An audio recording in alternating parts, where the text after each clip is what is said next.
Frank Stippler, but Kolb takes the start. But yes, from 5th place when they came round was the leading Pro-Am car in the SP9 class, Simon Reicher from Austria, bringing that one in. Then Marek Bockmann, the number 11 Schnitzelam Racing Mercedes. Klaus Bachler in the second of the Falcon Motorsports Porsches. That's car number 4. Complete the top 10. Julian Apostolos in the Landgraf Motorsport Mercedes.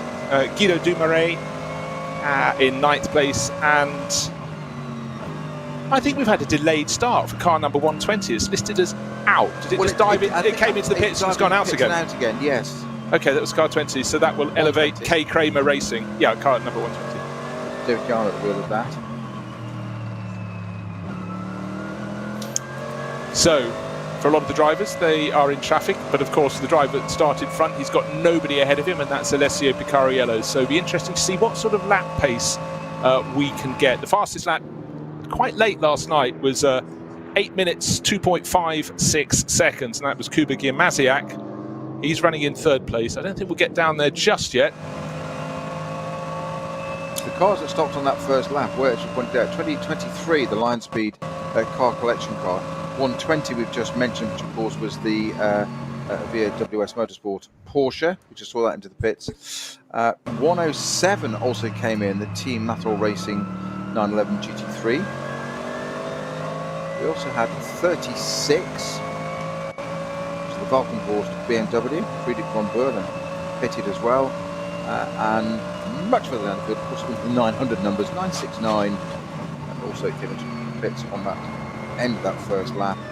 969 being the Schmickler Performance 718 Cayman from that class there. So they all came to the pits on that first lap. We've still got 23 in the pit though.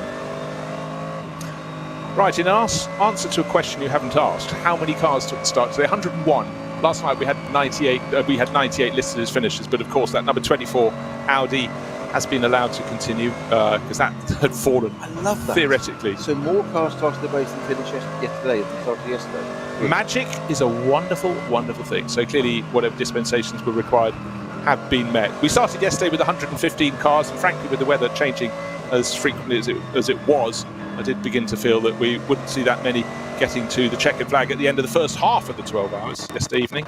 However, all seems to be going well, and I was really deeply impressed with the quality of the driving yesterday. I thought there was more than a few opportunities to get things a little bit wrong.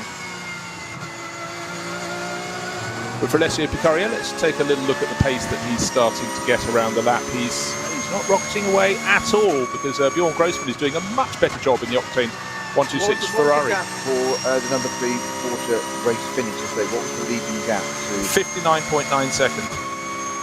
And you might ask why it's 24 seconds. I'm trying to get my head around that. Me too, that's exactly why I was asking the question. Yeah.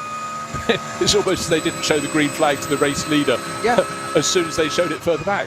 But you know what? A point I was about to make a while ago, surely there's someone within that mix of drivers who goes, well, I'm not scared, I'm going to gain loads of places. A bit like someone who just fancies a bit of a jump start. However, no cars on the track in front of our race leader.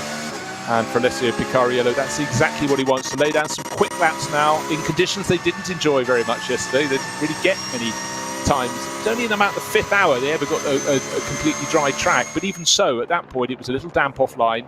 We all know that in NLS races that you're often going offline, well, many times per lap to overtake the slower cars. But right now for Picariello, the driver who really basically had his racing education in the Far East, a Belgian racer, is now bombing clear. He's running down the Dottinger Höhe. He's got it to himself. Got it to himself. He's going towards the Tiergarten complex at the end of the lap. And just trying to look at his timing intervals as if he's pulling clear. Yeah, he is pulling clear for Bjorn Grossman, but not by the margins he was yesterday. But right now, he'll be enjoying his lap, opening it up. Nobody in front of him, but soon. In fact, we could look on the tracker, but it will be within this next lap, I would suggest, he'll catch the tail of the last cars that started the race, or even more, probably the first ones he'll find will be the ones who had those pit stops.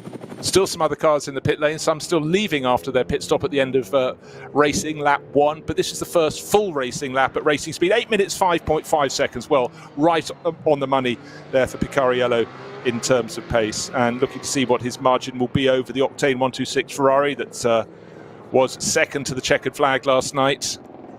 and what sort of lap time we'll see from that. But right now, perfect track conditions for Octane, for the race leader, well, for everybody. Yesterday was mixed. It was wet, it was dry, it was dry, it was wet, and then you just shuffle those around a few more times. But